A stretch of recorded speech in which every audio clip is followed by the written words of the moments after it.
Well, good afternoon. It has been kind of a rough day for us, kind of sneaky that way because the sun came out and it seems like it's gotten better. But once you step outside, you notice the temperature is a lot colder than this morning, and we still have some icy patches on the roadway. This is our view right now, live view in Devil's Lake at Home of Economy, looking nice and bright. Many places in the valley having this same view.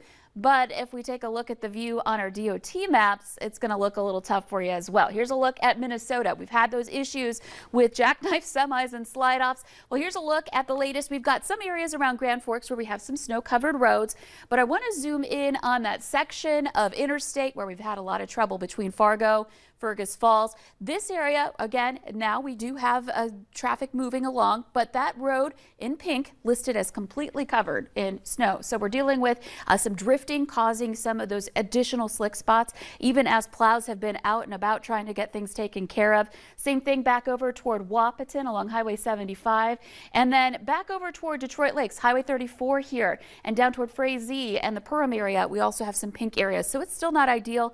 And then south, Elbow Lake here, hiding behind this big area, you might be noticing this big circle in red. That is where the road is closed. So if you were thinking about traveling south from Elbow Lake down I-94, keep in mind that there is that detour likely happening. And then there are some places with more snow-covered roads in that area. So still tough out there. Here's our view in North Dakota. Look at all this yellow in eastern North Dakota and beyond. This indicates that we have ice on the roadways. And this covers all of northeastern North Dakota and most places in southeastern North Dakota. And where it's not yellow, it's purple, meaning that we have snow on the roads as well. So it's not, again, a great travel day here today, though conditions are going to be gradually improving as far as the wind is concerned. The snow that we were seeing this morning is moving on. You can see that on the radar here. That is affecting more places into eastern South Dakota. Visibility, this has come up a lot, so that's good. We've seen most of our numbers above 5 miles. We're just down to 4 in Crookston. If you do see a lowering, it's likely an indication that you've got some drifting snow across your roadways there. And to look at our wind speeds, those have been starting to come down too. We don't have any gusts into the 30s right now on the map, in the valley at least, but we're still seeing some 20s, Fargo, Grand Forks, steady speeds in the 20s out of the north or northwest, and that does create that drifting effect across the roadways, leaving again behind some of that snow and more slick spots. Temperatures are on the downturn. They have been all morning long, and this will continue into the afternoon. We're at about 1 in Grand Forks. It's 5 in Fargo. And we'll basically this afternoon just kind of hold steady. The sun, that warming energy from the sun, going to be fighting that colder wind moving in out of the north.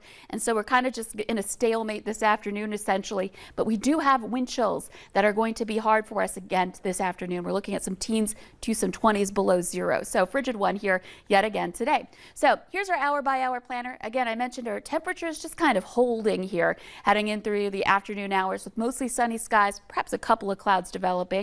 And that wind continuing out of the north. So as long as we've got that north breeze, we'll keep these temperatures on the low side.